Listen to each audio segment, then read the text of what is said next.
Que ton témoignage sera raconté de génération en génération. Alléluia. Hey. Toi le Père des opprimés, Dieu tout-puissant, tu as changé ma vie. C'est pourquoi je chante miracle, miracle est mon nom. Même si Satan ne veut pas, ça c'est mon nom. Mon nom est miracle, miracle est mon nom. Même si Satan ne veut pas, ça c'est mon nom. Miracle est mon nom. Miracle, miracle est mon nom. Même si Satan ne veut pas, ça c'est mon nom.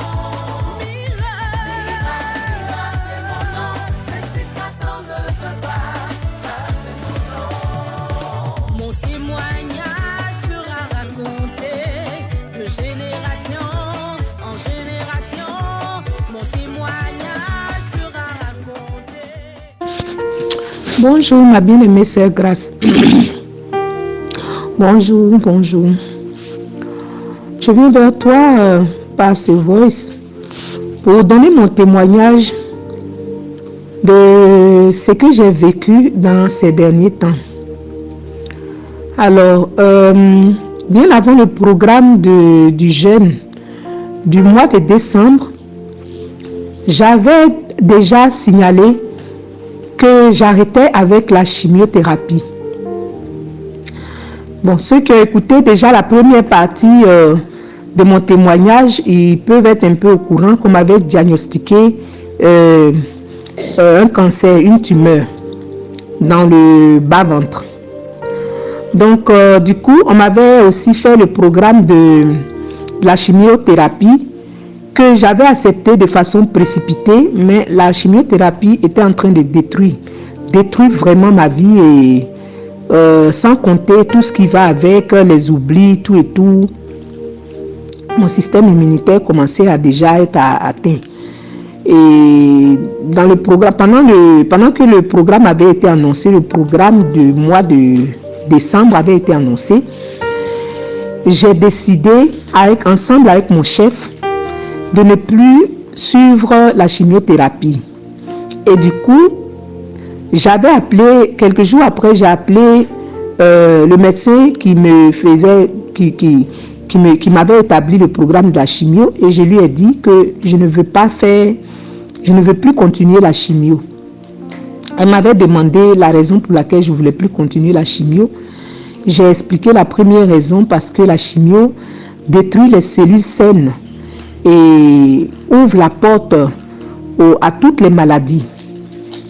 Voilà, toutes les maladies hivernales pour entrer dans la voie respiratoire. Donc ça, déjà, à cause de ça, je veux arrêter la chimiothérapie. De deux, je suis la servante du Seigneur et je dois me consacrer au jeûne et à la prière. Donc, je n'ai pas le temps de me faire piquer la chimio et prendre le médicament le lendemain.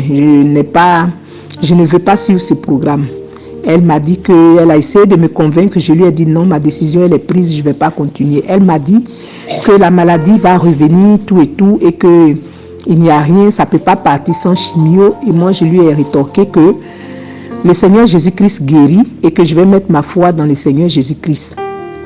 Elle m'a dit, et si tu ne guéris pas? J'ai dit, mais si je ne guéris pas, si je meurs, ce n'est pas votre problème. Que je vive ou que je meure, je vis pour Jésus et je meurs pour Jésus. Donc, ce n'est pas un problème. Ce n'est pas un problème. Si le Seigneur Jésus ne me guérit pas, je l'assume. Mais je ne reprendrai pas la chimio. Après ça, elle m'avait laissé et elle avait transmis mon dossier. Elle avait aussi appelé le médecin qui m'avait fait l'opération avant de commencer la chimiothérapie. Et ce médecin aussi a essayé de me convaincre et j'ai dit non, je suis restée sur ma décision.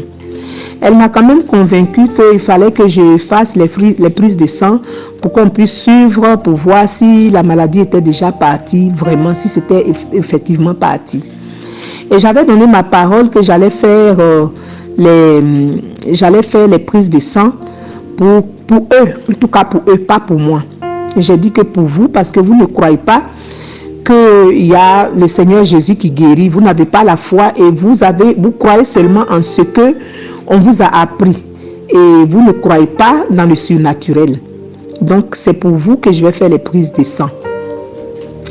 Et après cela, il s'est passé un temps et une fois, elle m'a appelé encore et elle m'a dit que elle m'avait appelé et après notre entretien, elle m'a dit d'aller faire une prise de sang et je suis allée faire une prise de sang. Et après ça, elle m'a donné le résultat de la prise de sang que j'ai fait. Elle m'a dit que mon HCG, pour ceux qui ne comprennent pas, c'est-à-dire que le HCG, ce sont des hormones de grossesse. Le HCG, c'est des hormones que quand une femme est enceinte, elle produit cela dans son sang. Les mêmes hormones, on les retrouve chez les gens qui ont le cancer en fait.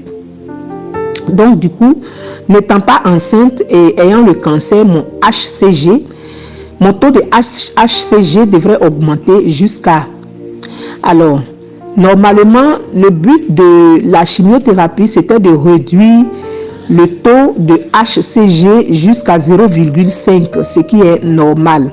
Mais si ce n'est pas réduit, c'est-à-dire le contraire, c'est que le HCG va augmenter dans mon sang, va aller à plus de 5000 et par conséquent, ça va créer encore d'autres maladies. La tumeur, en fait, va se propager dans mon corps et ça va toucher les autres organes de mon corps. Et sans oublier qu'il y avait déjà un kyste qui avait été déjà détecté dans, je ne sais pas si c'est le côté droit ou le côté gauche, mais bon, c'était un kyste qui était aussi là. Donc, elle m'a donné le résultat de mon test de sang, c'était à 750 HCG. Et elle m'a dit aussi que quand j'avais arrêté la chimiothérapie, avant le mois de décembre, mon HCG était en baisse jusqu'à 250. Mais après le mois de décembre, quand j'ai fait la prise de sang, ça a augmenté jusqu'à 750. Mais le kyste n'a pas augmenté de taille. Donc, je lui ai dit que ce n'est pas un problème, qu'elle laisse ça comme ça, que ça augmente ou pas, ce n'est pas un problème, qu'elle laisse comme ça. Et après un temps, au mois de janvier ici, vers la fin du mois de janvier, elle m'a encore téléphoné si je pouvais aller faire une prise de sang, que j'ai accepté volontiers d'aller le faire et je suis allée faire la prise de sang. Lorsque j'ai fait la prise de sang, il y a au moins 3 semaines de cela, elle m'a appelé et elle m'a dit que mon HCG était à 62 000. Donc, on a dépassé les 5 000 et on était à 62 000. Et que si je voulais réfléchir pour reprendre la chimio, j'ai dit, même si c'est à 100 000, je ne vais pas réfléchir. Je ne vais pas réfléchir parce que ça ne change rien. Elle m'a dit que oui, parce qu'elle s'inquiète pour moi et parce que je suis mère de beaucoup d'enfants et qu'elle voulait que je puisse vraiment retrouver la santé, tout et tout. Je lui ai dit que c'était pas un problème, même si j'étais à plus de 62 000, c'était pas un problème et que le Seigneur Jésus gère ça, il gère la situation et que ce n'est pas un problème, je ne vais pas réfléchir, je n'ai pas de plan A ou de plan B. Ça ne changera absolument rien parce que j'ai une seule option, je ne retournerai pas et le Seigneur Jésus doit me guérir. Donc c'est ainsi que j'ai raccroché avec elle, mais comme c'est une prédicatrice de la mauvaise nouvelle, ce qu'elle avait donné comme information m'avait affecté le même jour quand même. Et au soir, quand nous sommes entrés au lit, j'ai dit à mon époux que voilà ce que le médecin a dit au téléphone. Vraiment, ça m'avait beaucoup touché, tout et tout, ça m'avait affecté. Et mon époux m'a fortifié avec la parole du Seigneur, tout et tout. Et voilà, le lendemain, je n'ai plus fait cas de ça. J'ai dormi tranquille, je n'ai plus pensé à ça, tout et tout. Et c'était dans la même semaine où le frère Junior avait posté une prière de la guérison instantanée. Sans oublier qu'avant cette semaine-là où la guérison instantanée avait été postée, j'étais partie avec une soeur qui est ici avec moi, la soeur Raïssa, qui a son enfant, qui a l'eczéma depuis l'âge de 6 mois quand l'enfant est né et l'enfant a 2 ans et quelques. Et vraiment, on était parti chez le frère Joseph parce que l'enfant gratte son corps jusqu'à la blessure. Et vraiment, les médecins n'ont pas pu faire quelque chose pour lui. Et il y a toutes sortes de... Voilà, on a essayé, elle a essayé toutes sortes de médicaments, tout et tout, mais ça ne prenait pas. Donc, quand on devait partir chez le frère Joseph à Namur, je lui ai dit, on part là-bas pour prier. Et elle a accepté. On est parti avec l'enfant. On a prié tout et tout. Et on savait que l'enfant était guéri. Mais moi, pour moi, ça restait aussi comme ça. Donc, ce n'était pas encore effectif pour moi. Donc, quand la guérison instantanée avait été postée, il y avait un frère qui était venu ici pour se faire baptiser. Et j'ai laissé, mon mari était parti pour baptiser le frère. Et je suis restée dans la chambre, moi seule, le dimanche matin. J'ai écouté la guérison instantanée et je me suis mise à prier. J'étais assise sur le lit, je priais pendant que le frère priait, tout et tout. Et le Saint-Esprit a commencé à descendre sur moi, à me secouer de la tête jusqu'à... Il m'a secoué, il m'a balancé dans tous les sens. Et vraiment, ça a duré quelques minutes, tout et tout. Vraiment, j'ai vibré de partout. Et là, j'ai ajouté foi aussi. Et je savais que là, la chose était vraiment partie. Ma guérison, et je l'avais déjà eue comme ça. Et j'ai remercié le Seigneur, j'ai prié, j'ai remercié le Seigneur de ce qui venait de nettoyer mon sang, tout et tout. Quelques jours après, c'est là qu'on a eu les 3 jours de jeûne à sec pour le mois de février. Et pendant les 3 jours avant les 3 jours de jeûne à sec, bon, j'avais rien mangé de bon en fait. Et donc j'avais rien mangé qui puisse causer la diarrhée ou des maux de ventre, tout ça. Mais pendant les 3 jours de jeûne à sec, j'ai eu un mal de ventre que je disais à mon Seigneur que j'avais tellement mal au ventre. Et je ne savais pas pourquoi j'avais mal au ventre. Le premier jour, j'avais un peu mal au ventre. Le deuxième jour, ça s'est accentué. J'avais tellement mal au ventre. Et le troisième jour, lorsqu'on a coupé le jeûne, j'avais mal au ventre. Mais j'ai quand même coupé le jeûne. Et tout d'un coup, ça m'a pris comme une sorte de diarrhée. Et je suis partie. J'ai déféqué. C'était la diarrhée, mais c'était tout à fait vert. Et dans tout ça, le Seigneur a permis que je puisse voir quelque chose là-dedans que je ne peux pas nommer le nom. C'était un truc bizarre. En tout cas, c'était un truc bizarre qui était sorti de ce nettoyage-là.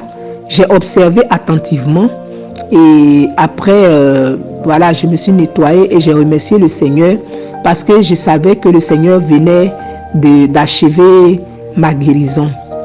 Et moi, j'avais demandé un signe au Seigneur que si cette diarrhée était réellement pour ma guérison, je voulais simplement voir que ça s'arrête seulement sur cette diarrhée, que ce ne soit pas une diarrhée normale qui continue, en fait.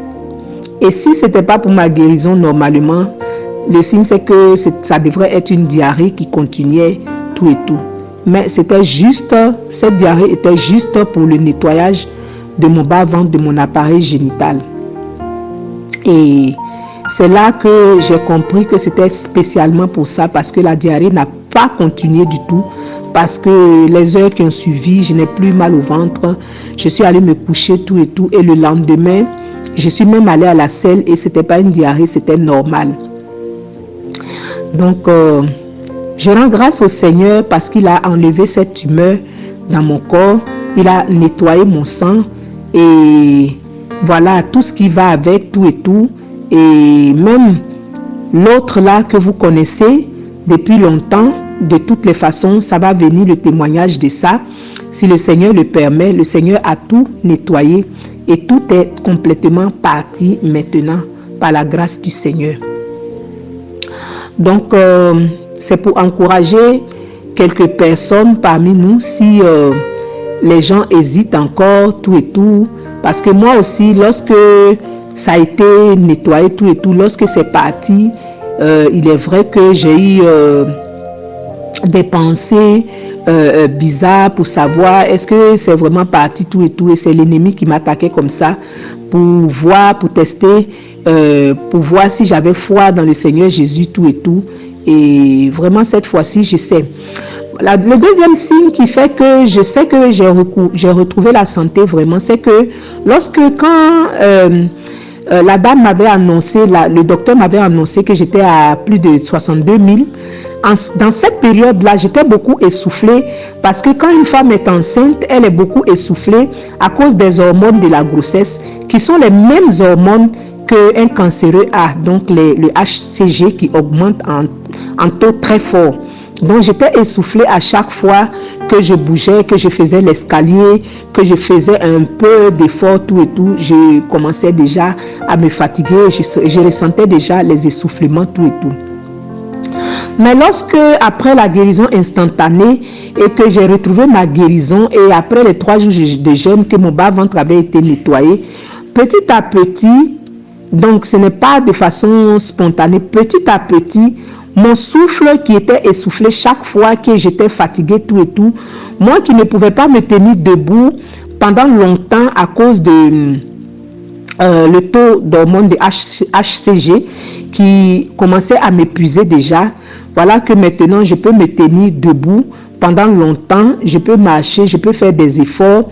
Il est vrai que je suis essoufflée, mais je sens que mon souffle est en train de revenir chaque jour, de revenir. Donc, je suis moins essoufflée chaque jour, je suis de moins en moins essoufflée et j'ai plus la force de me tenir debout maintenant. Donc, je constate que c'est en train de changer de camp parce que le contraire était que ça devrait être aller de pire, de mal en pire en fait. Mais là maintenant, ça va de mieux en mieux chaque jour. Ça va de mieux en mieux chaque jour. C'est pourquoi je glorifie le nom du Seigneur pour cette guérison instantanée qu'il a donné à son serviteur, mon frère, de lancer ça pour nous, pour que nous puissions la saisir et saisir notre guérison, quel que soit le niveau, quelle que soit la taille de la maladie, quelle que soit la starmania de la maladie, quelles que soient les années de la maladie, quelle que soit la ténacité de la maladie et de l'esprit qui le conduit, qui l'a conduit.